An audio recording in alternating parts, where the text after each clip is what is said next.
Hey, this is the Panathenaic Stadium in Athens, Greece. And in 1896, the modern Olympic Games were born here in this space. The opening ceremonies were here. The track and field events were contested in the track below. But this isn't the first time that athletic events were held here. Over 2,000 years ago, there was a stadium right here, 4th century BC, a stadium was built. But then in 144 AD, that stadium was renovated and rebuilt, this time totally out of marble, and the capacity was expanded in order to host 50,000 spectators. And so in 1896, with the birth of the modern Olympic Games, this stadium was built on the exact footprint and in the exact shape of the stadium that was here 2,000 years ago. And it's kind of a special moment for me because around Greece and Turkey, you can find ruins of stadiums, but those are ruins. Standing here in a totally renovated, reconstructed stadium, you get a much better sense of the priority that sports had in the Greek and Roman world. In fact, in Corinth, to the west of here, where the Apostle Paul would spend a year and a half of his life, just outside of Corinth, the prestigious Isthmian Games were conducted every 2 years. So it's no wonder that the Apostle Paul would borrow athletic imagery in order to make a compelling point. To believers in Corinth, he would write this. He would say, don't you know that in a race, all the runners run, but only one gets the prize? And then he would throw down this challenge. He would say, run in such a way that you get the prize. You see, he longed so much for his message to connect with his hearers that he used imagery of the day in a sports-crazed culture. He used athletic imagery in order to connect with his audience. He uses the metaphor of running and boxing in order to illustrate the work, the intensity, and yes, the training that is involved in order to fully embrace the culture of the cross.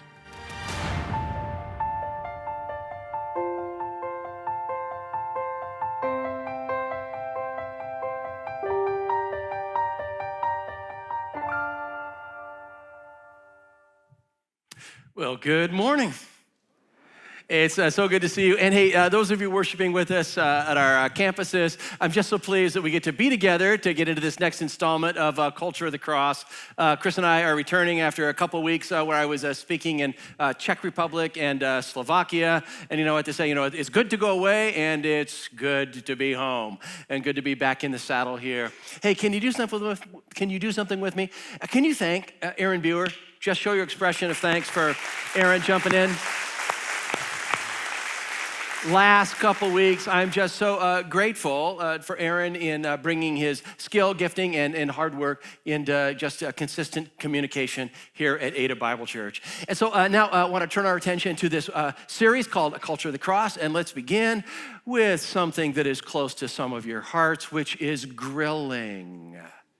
How many of you, just the fact that I lifted that, something warm happened in you and just went, yes, it's a spiritual moment in our lives. How many of you grill? Can I see your hands? Some of you use like propane, gas grilling. Some of you do it the right way with charcoal. Grilling something is fairly straightforward. You take off to the store and you pick out some salmon or some steaks or some hamburger. Bring it home. You put it, fire up the grill. You cook it and then serve it to your family. It's pretty straightforward, uncomplicated process, which puts us in a really challenging position to even comprehend the challenges that believers were experiencing in the first century in what meat you could grill and eat and what meat you couldn't. Now, Aaron Buer touched on the first part of this story last week, so I'm gonna be kind of picking up where he left off, but he exposed us to a crisis in the first generation of the Jesus movement, and it went something like this. Here you have the city of Corinth in southern Greece. The Apostle Paul spends 18 months, a year and a half of his life. The Jesus message was brand new.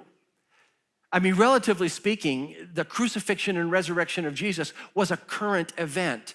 And so when the Apostle Paul comes to Corinth and starts talking about how God himself enters our planet and sacrifices his life for us, this was a new story and a new thing. He spends a year and a half establishing a Jesus community there, and then he leaves. But this was the conflict that had to do with grilling or with what meat you could eat and couldn't in that Jesus community in that city. This picture here is the Doric columns of the Temple of Apollo that are still standing. Now, there were a lot of temples around Corinth, but this one kind of dominates the landscape if you ever get to that part of the world. And here's the drill. People would bring animal sacrifices to the Temple of Apollo. Particularly at festival times. Imagine a bull being led in, and a priest of Apollo would, I don't know what the exact wording would be, but something along the lines of, with the blood of this bull, we beseech the great god Apollo to meet us with his blessing and abundance and to keep evil from our lives. And they kill the bull, and there's like blood everywhere. And then the priests, they get some of the meat, but there's no way they could eat all of this from all the sacrifices, especially at festival time. And so they would sell the rest to meat markets. So here was the burning question of the day. Was it legal or illegal for a Christian to eat steaks that had been offered to an idol, to a god? Now, if you were Jewish, you didn't come from the idol system. You believed that there was like one God of the universe. But if you were not Jewish, and you came from the idol system, and you had broken away from that to follow Jesus, I mean, one of the emphatic positions was, man, that's our past. That's not the new us. I mean, not only did we break away from idols, we broke away from everything remotely connected to idols. There's no way a real Christian could eat steaks that had been offered to an idol. That was one of the positions.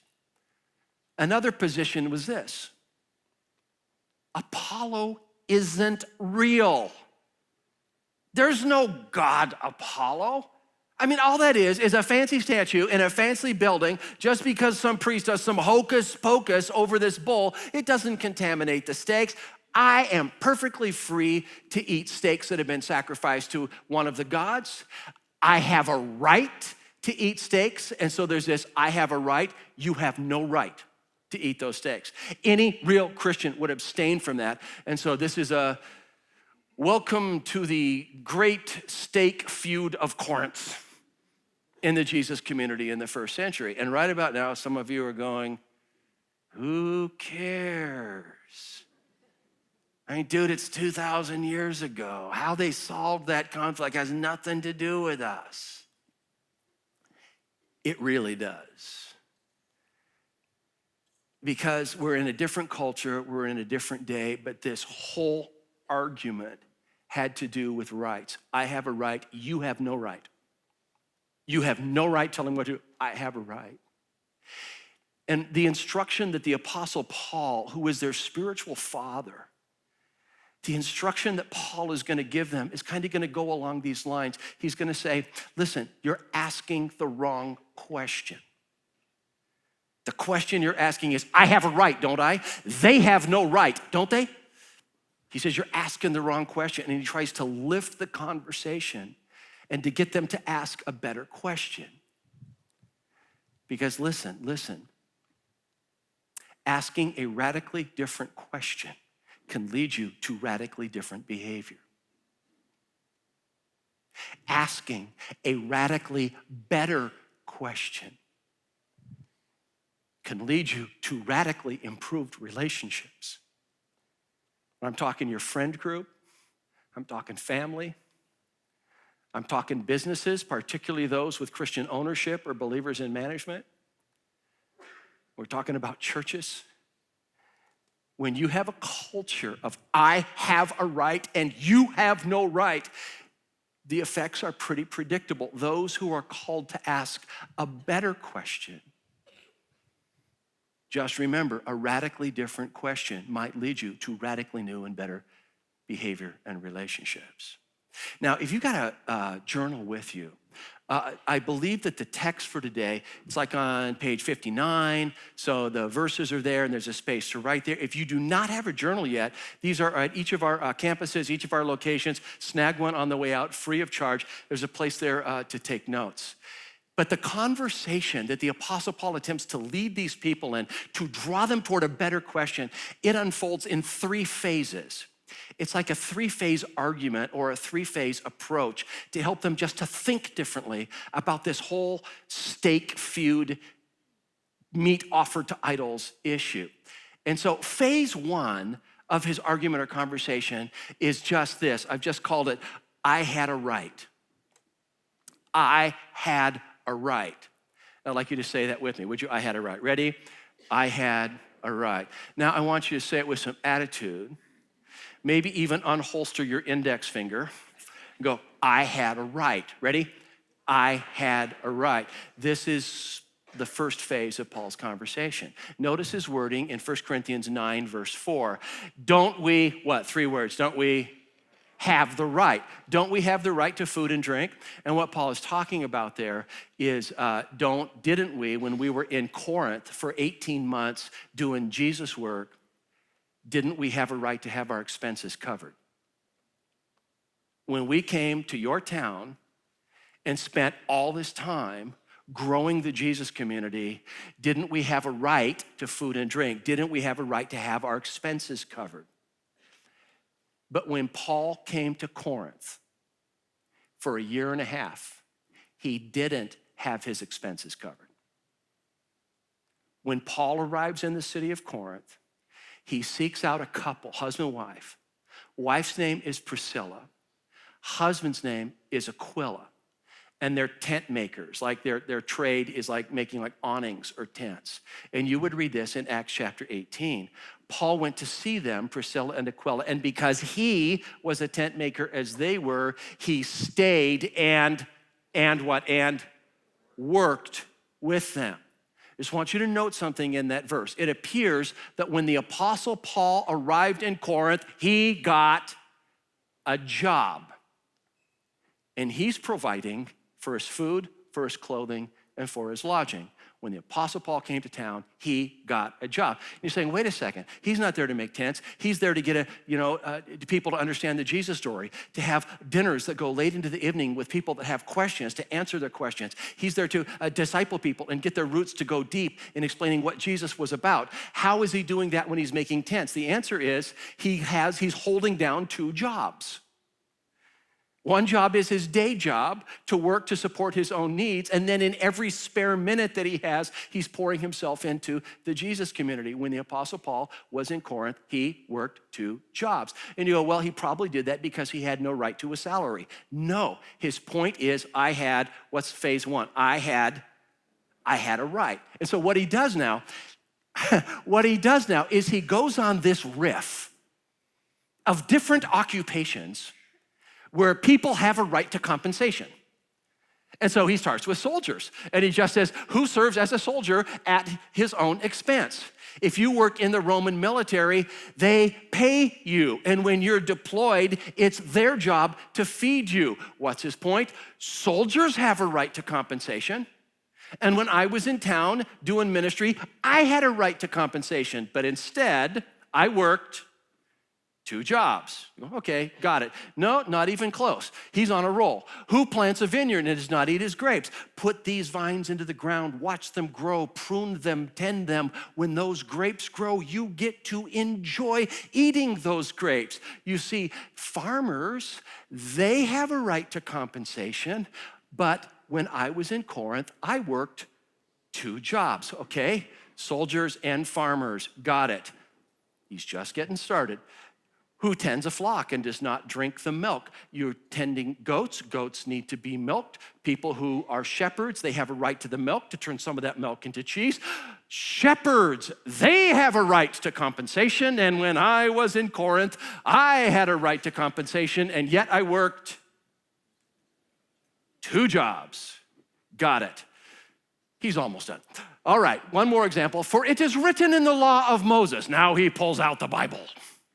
Deuteronomy chapter 25, do not muzzle the ox while it is treading out the grain. Now, there's something here called a threshing sledge. And as you'd take your grain that you had harvested, you'd bring it to a threshing floor, and you'd have like oxen just go around and around and around. And the goal with the threshing sledge was to separate the kernels of grain from the chaff and the stalks, all right? And so a commandment in the Old Testament of the Bible was basically treat your animals humanely. It was like, if that ox is going around and around and around and around and around, don't put a muzzle on the ox's mouth to keep it from eating anything. Even the ox deserves a snack. So he's like, soldiers have a right to compensation. Farmers have a right to compensation. Shepherds have a right to compensation. Even that ox has a right to compensation. And then he asks this question, is it just about cattle that God is concerned?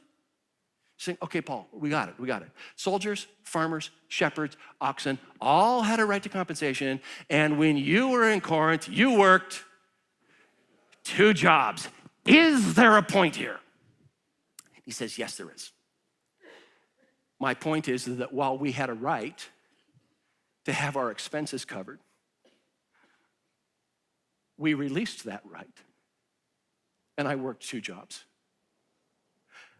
I had a right, and I set my rights aside. This is phase 2. I set my rights aside. And so just play along with me for a moment. Just kind of bundle up your fist kind of like this. Just go, I had a right. Ready? I had a right. And just kind of open your hands and kind of go, I set my rights aside. I set my rights aside. I had a right, I set my rights aside. This is powerful stuff here. I don't want you to underestimate how powerful it is and also how challenging it is to have a right and to release that right for the sake of other people. So chapter 9, verse 12, Paul says, but we, keywords right here, 4 words, but we did not use this right. He says, on the contrary, man, we put up with anything rather than hinder the gospel of Christ. He said, we had a right, we did not use this right. We had a right, we released this right. And just so the Corinthians who are reading this letter get the point, he like hits this again and again. It's like he hits it in verse 12, hits it in verse 15, hits it in verse 18, wording it different ways. But we did not use this right, but I have not used all these rights. I did not make full use of my rights. And so again and again and again, it's like I had a right, I did not take full use of my rights. But back to verse 12, he said, but I did not use my rights. I would rather put up with anything rather than, did anyone you remember the word that we had highlighted there? Rather than hinder this message of the good news. Gospel means good news, the gospel of Christ, the good news about Jesus. I didn't want to hinder. And so like a thoughtful reader would just go, how in the world would receiving a salary hinder the progress of the Jesus message? Now, my understanding is that if you were, back in that day, if you were like a traveling philosopher or a traveling teacher or a traveling preacher, when you hit a town, there were really 4 ways of eating, having money for lodging. One is you charge a fee. Cash box at the door, $20 a head, $20 for you, $20 for you, $20 for you. The Apostle Paul wasn't going to do that. I would like to tell you about Jesus, pay first. So that really wasn't an option. Another one was just to go out in the streets and beg in the streets, and he wasn't going to do that either. The third one, which is a great possibility, is you have a wealthy patron of the arts, who will say, we'll fund you as long as you are here in Corinth. We want to make sure that you have enough to eat, which sounds like a pretty good plan. And the fourth one is you get a job. And Paul chose option number 4. Question, why did Paul chose option number 4 over option number 3? Having a wealthy patron, like take care of his food and lodging and that. It has to do with patronage in the first century. Being a patron of an artist or a philosopher was a common thing, but it meant this: there were always strings attached. You can live in our estate, you can eat at our table, We'll make sure you have clothing. But we have a lot to say about content. So this thing about Jesus coming as a servant, it just sounds so much beneath us. And this whole deal about the resurrection, can you tone that down a little bit? If you were funding somebody, there was just a little bit of, and we own you now. Furthermore, the patron had some say over audience. No, we don't want slaves listening to this. We just want to invite in our friend group, people kind of at our social status. So yes, we will house you and we will feed you, but we now have control over content and we have control over audience and maybe also about venue. And the Apostle Paul is like, there is no stinking way I'm gonna show up in Corinth and have someone own the content and have someone controlling the audience. This message about God entering our planet and sacrificing his life for us, and a community growing up from all different backgrounds and ethnicities and social strata and economic strata, and God building a family, it's too precious to get polluted by, you're our boy, we pay you, and you're gonna do what we want you to do. So Paul said, this is why he worked 2 jobs. He worked 2 jobs because he longed for this message of the crucified, resurrected Jesus to move forward with speed and not be, what was the word again? Rather than, what was the word? Hindered. That's what it was in verse 12.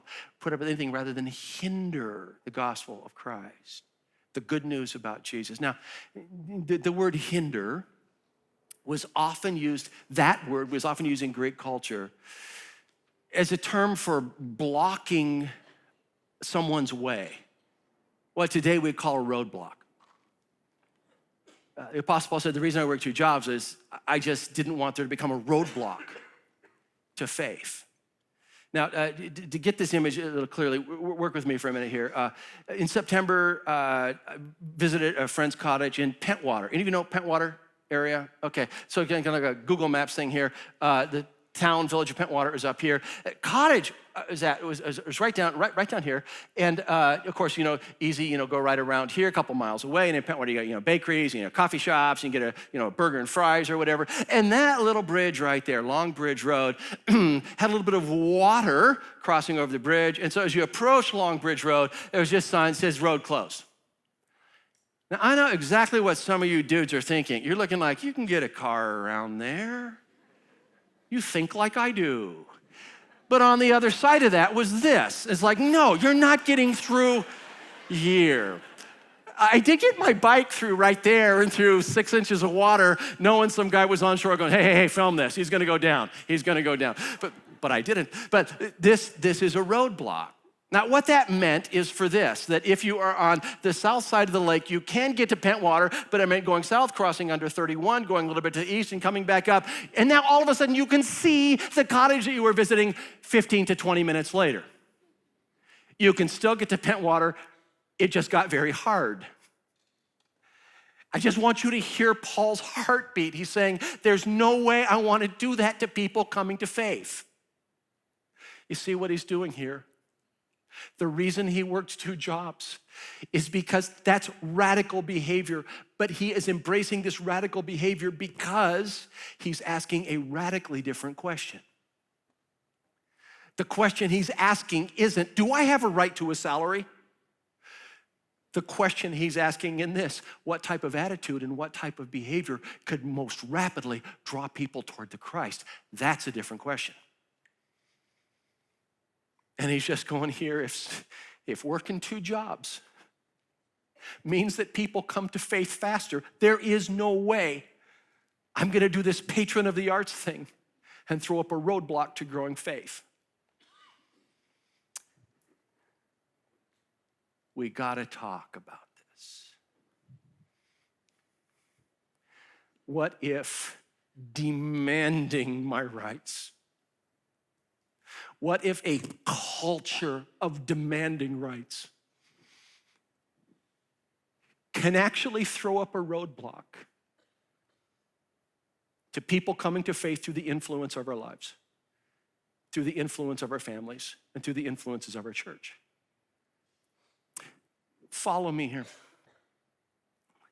This is a family. So it's an 11-year-old, 13-year-old, maybe a post-high school still living at home. Well, let's focus in for a minute on this is mom and dad. And let's just say it is a rights-driven environment, a rights-driven culture. And maybe they don't use the word, I have a right, you have no right, but that's kind of what it boils down to. I have a right to spend as much on my girlfriend's getaway as you did on your hunting trip. I have a right.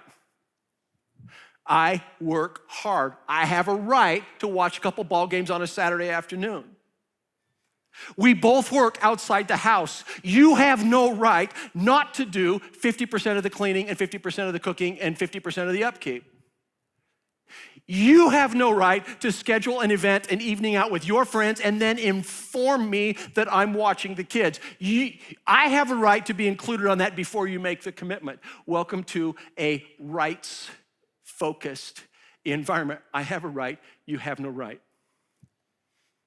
You chose our vacation last year. I have a right to choose a vacation this year. What I would like to suggest to you is that when a mom and dad are embroiled in a rights-focused lifestyle, that you might be creating a roadblock to your kids coming to faith. And the reason you might be making it difficult, yeah, they can still get to Jesus, but suddenly it's harder than it should be. And the reason that roadblock gets thrown up is because they're hearing these radically two different messages. If it is a church-going family, there's this vocabulary about the love and the grace and the mercy of Jesus. And in the altercations, I have a right, you have no right, on display perpetually is something radically different than love and mercy and grace. And it's kind of like, I'm hearing this, but I'm seeing this. My dear friends, it's possible that you can throw up a roadblock to your children coming to faith, not to mention the guests in your home. By guests in your home, I mean your fourth graders' friends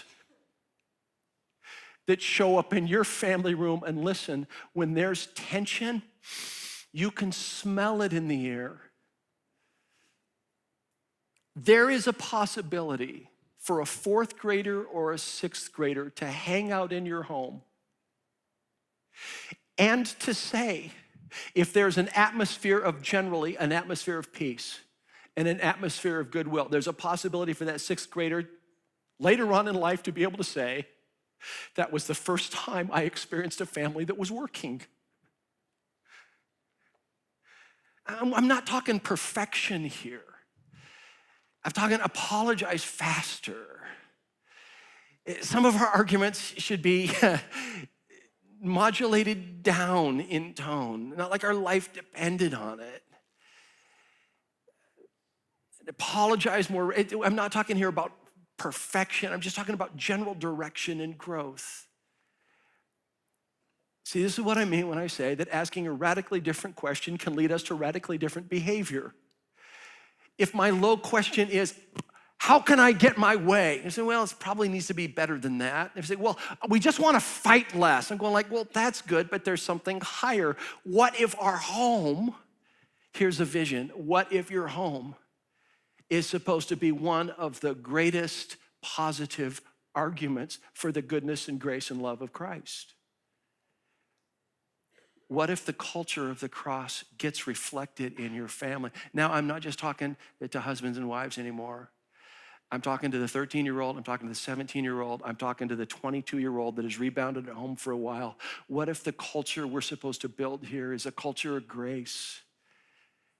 A culture of, I'm sorry, I shouldn't have said that. A culture is, how can I serve you before you ask? Paul, I had a right and I let go of my right. Because hanging on to rights, it can just become a roadblock to growing faith. Demanding my rights can make it harder for people around me to know who Jesus is and to grow in their walk with Jesus. It's not just families, it's companies. Now, we got to recognize a Grand Rapids reality here, okay? In our fair city, there are a whole bunch of companies where the ownership group or the top management or the president, vice president level are churchgoers and kind of faith-forward people. Are you with me on this one? Whole lot of companies led by professing Christians and a whole lot of employees who are not people of faith, who get to see the rights-focused arguments happen near the top. I have a right to that office. I have a right to an opinion sitting around that table. You have no right to spring that project on me in the last minute and inconvenience my life. Listen, in a company culture, whether it's a Gap manager or a multinational corporation, we can set up roadblocks to people actually coming to know who this Jesus is. I'm telling you, this very week, there should be some conversations that take place in conference rooms where the door is closed. And we just got to go, okay, we got to figure out how to resolve this in a way that makes Jesus look attractive and not that makes Jesus look foolish and irrelevant. And whether we stick together or whether we part ways, we got to figure out a way to resolve this. Because people are saying, yeah, what are the church boys going to do? How is church lady going to respond to this one? See, one question is, I have a right, don't I? That's my right, isn't it? And Paul says, you got to ask a higher question. You got to ask what kind of attitudes and responses throw up barriers and what kind of responses remove roadblocks. Because asking a more radical question can often lead to more radical behavior. Demanding my rights, it can sometimes lead to a roadblock to growing faith. You've seen it in families, you see it in companies. It happens in churches. I can drive you by a church building in Grand Rapids area. 35, 40 years ago, this church was on the recommended list. And by that, I mean someone new comes to town and says, hey, we're interested in exploring a church. You ought to try this one. It had made that list. And there was a couple issues. We're right, you're wrong. No, we're right, you're wrong. And the church was unable to move beyond that. And it didn't really split like into two congregations, but it just kind of dwindled over time.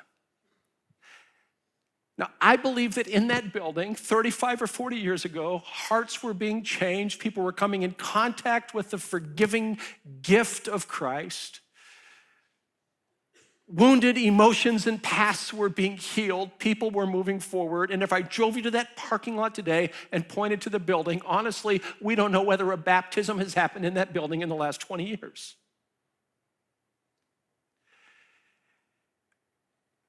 Some of you right now are going like, I bet I know what church he's talking about. You probably don't. Because the ministry I'm talking about is so obscure. Honestly, if I told you the name of the ministry, only a handful of you would have ever heard of it. But the reason you think you might know the ministry I'm talking about is because this is such a common story that you could load 3 people into your vehicle and drive them by a church and sit in the parking lot and point over and say, this is what was, and this is what is. And I know the conversation in that ministry was probably more articulate and more intellectual than we're right, you're wrong. We're right, you're wrong. It was probably more theologically phrased than that. But strip it all down, it came down to, we have a right and you have no right. No, you have no right, we have a right. And in the end, often just demanding my rights, it just sets up a roadblock to any positive reflection of the Christ. when Paul worked 2 jobs, he engaged in some pretty radical behavior, radical lifestyle decisions because he was asking a more radical question. The more radical question he was asking was this: how will my behavior throw up a roadblock or create a free road to people understanding who this Jesus was and what he did? It's just a radically different question than how can I get my way? So, Paul, personal question. The stakes. Yes or no? What do you do?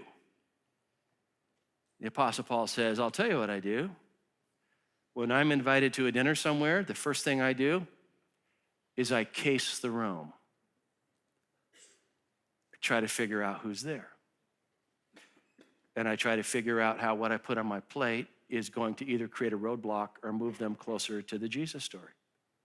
So when Paul gets to an outing and he looks around and it's like almost all ethnic Jewish people who like the dietary laws of the Old Testament, they eat kosher. The Apostle Paul is like, in that environment, I am 100% kosher diner, all the restrictions, dot the I's and cross the T's. This is the way he put it. To the Jews, I became a Jew to win the Jews. Because my biggest question isn't what do I want to eat and what do I have a right to eat. My biggest question is how can I most rapidly further their spiritual development? Okay, change the scenario. It's not Jewish. You get there, it's just a bunch of pagans. Those people don't care about the Old Testament dietary laws. They're like coming from the temple of Aphrodite and the temple of Apollo, but somehow they've heard that you're this teacher and they want to invite you to dinner to hear what you have to say. What do you eat then? I eat whatever they put on my plate without asking a lot of questions about where it came from. This is the way he worded it. To those not having the law, I became like one not having the law. Why? In order to win, so as to win those not having the law. Okay. Change the scenario again. You come to a dinner, a bunch of pagan people there. It's like meat offered to idols, and you're about to dine on the steak without asking a lot of questions. And a new believer comes up to you and goes, don't eat that. That was offered at the temple of Aphrodite. You're about to eat meat offered. And you're discovering that they're about to hyperventilate. And you chowing down on that could destroy their fragile faith, their weak faith. What do you do then? He says, I put the steak aside, I put the burger aside, and I say, pass the salad, please. And he words it like this: to the weak, I became weak to win the weak. Paul's asking a radically different question and at least a radically adjusted behavior. The radically different question that he's asking is my behavior going to slow someone's progress toward Jesus or advance someone's progress toward Jesus? To win the Jews, to win those without the law, to win the weak. I'm interested in winning their hearts and moving the conversation forward. So what Paul seems to be saying here is this: that you have rights and sometimes you let go of those rights for the benefit of others. You have rights and sometimes you let go of those rights for the benefit of others. Did anyone let go of their rights for your benefit?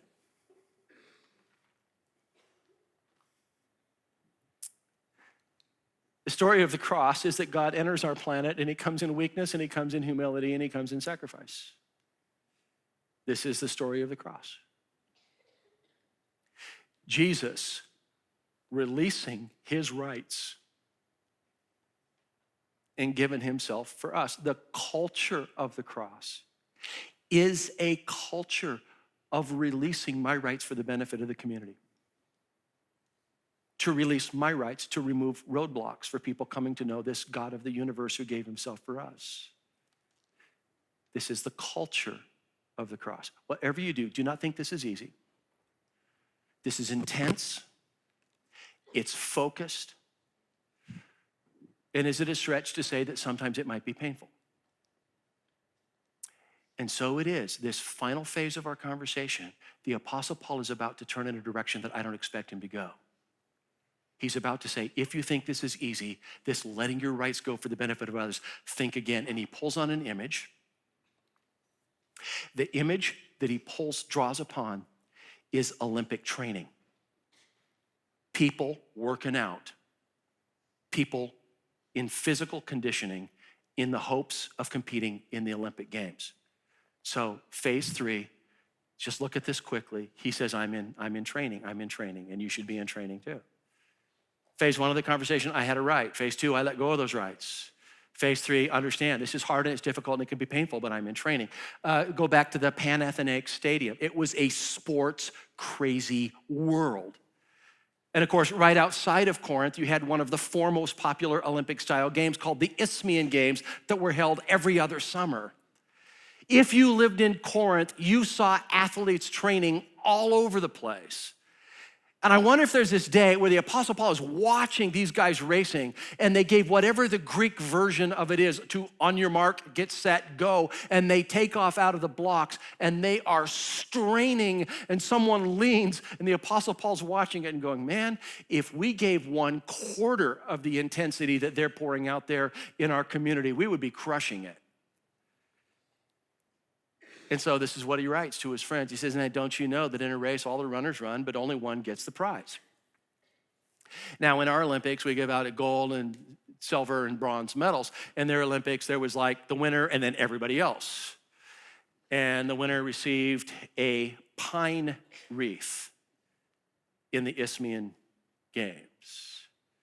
And the gratitude of the city that you came from because their hometown guy just won in the games, right? But you got a wreath. And then Paul throws down the only command that is in the entire chapter: run in such a way as to get the prize. Run like those guys in the Olympics run. Run all out. Run, don't think around with this. Don't play around this. Do you understand what the stakes are here? Run as to get the prize. And I love what he does here. He moves away from Olympic competition to Olympic training, where he says everyone who competes in the games goes into what? Strict training. I mean, we're talking conditioning here. It's an image that I saw last week. That's not a track team. That's not a cross-country team. That's a football team in 2-a-day practices before the season begins. And you go, well, that's a football team. Where's the football? Where's the pads? No. This is conditioning. It's a run till you puke moment. In fact, those of you that played competitive sports, this next image here, you just, that brings back memories. 2-a-day practices in the summer for a football team. Every sport has them. In track, it's running intervals. In basketball, it's running line drills. In football, it's 2-a-day practices. In hockey, it's whatever hockey players do to train, probably their version of line drills. I looked at that and I had a flashback. I played high school soccer. I don't know if you knew that or not. I wasn't great. I was okay. I have difficulty remembering events from individual games. I remember the 2-a-day workouts in Sacramento, California in the August heat. I remember the sun, I remember the heat, I remember the laps. I remember lying in a circle with your back on the ground, with your feet 6 inches off the ground, and then a foot off the ground, and then 6 inches off the ground, and then down. Brief rest, and do it again.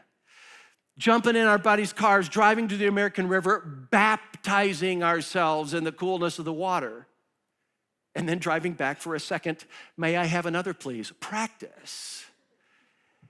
It's training. Listen, there's nothing glorious or glamorous about it. And this is the image that the Apostle Paul draws upon. For I had a right, I let a right go. I have a right, and I released that right. He just says, don't think that this is easy.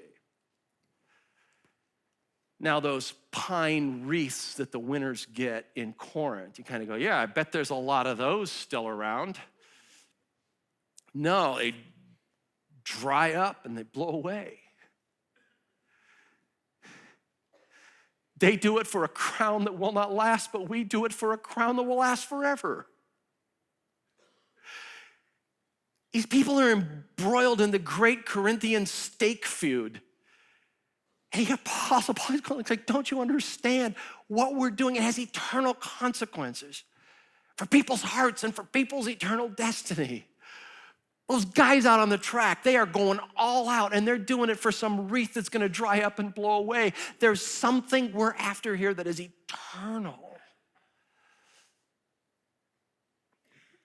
What's he saying? He's saying, please ask a radically different question that can lead you to radically different behavior. They're asking the question, who's right, who's right, who's right? I have a right, don't I? And he says, yeah, it's a question you should be asking. It's a radically different question, and it's the question, how will my attitudes and actions positively affect the people around me to know this Christ who came for us? Or how could I be creating a roadblock to faith? Asking a radically different question will lead you to a radically different reaction. Some of you right now are going, okay, Jeff, what do I do? What do I do? What do I do? I mean, in our marriage, it's just, we don't like each other a lot right now. And it seems like we go back and forth, and you're not listening to me. No, you're not listening to me. And somebody saying, dude, our company, that's right where we are, man. We're believers, and it just, who has a right to what? Maybe we're in a ministry that's in just a challenging season, having to sort some stuff out. What do we do? What do we do? What do we do? I have a homework assignment for you. Has to do with a bookmark. On this fine bookmark, which these are available at all of our campuses, we have taken the 15 habits of love from 1 Corinthians chapter 13, and we've broken them down to give you a couple a day to focus on. Monday, love is patient, love is kind. Tuesday, does not envy, does not boast, is not proud, does not dishonor others, and it is not self-seeking. It's not easily angered, and it keeps no record of wrongs. Does not delight in evil, it rejoices with the truth, that always protects, always trusts, always hopes, always perseveres. And we're just asking you day after day to get up in the morning and look at a couple and have that kind of guide your words and actions through the day. And at the end of the night, just kind of look at it again and reflect back. And I have one word for what this is right now in my life. You ready? And I designed this tool. You ready for the one word in my life? It's boring. To come after it again and again and again and again. But it doesn't have to be interesting to be good. Line drills, intervals, laps. They're just some things that we come back to again and again and again. What I've started to do is this. I've started to look at the qualities of the day, is not easily angered and keeps no record of wrongs in the morning, but before I set it back in my coffee cup, I began to ask a question. What appointments do I have today? And I think about my 2 o'clock, and I think about my 4 o'clock, and I think about my evening, and I go, okay, is not easily angered and keeps no record of wrongs. Think about specific interactions. This is about growing up a day at a time and about a week at a time. It's not about perfection, it's about forward movement, and it's about the culture of the cross getting fused in us. All I've been trying to say today is that sometimes asking a more radical question can lead to a radical change in our relationships. I'm going to pray for us. I'm going to ask our campus pastors to come up, and they're going to dismiss us row by row. No, they're not. They're going to dismiss us. It's going to take you forever to get out of here. They're going to dismiss us room by room. Gracious God, we're grateful that we've been here today to soak in these words. We need you. Guide us, form us, shape us into the image of your Son who gave himself for us. Amen.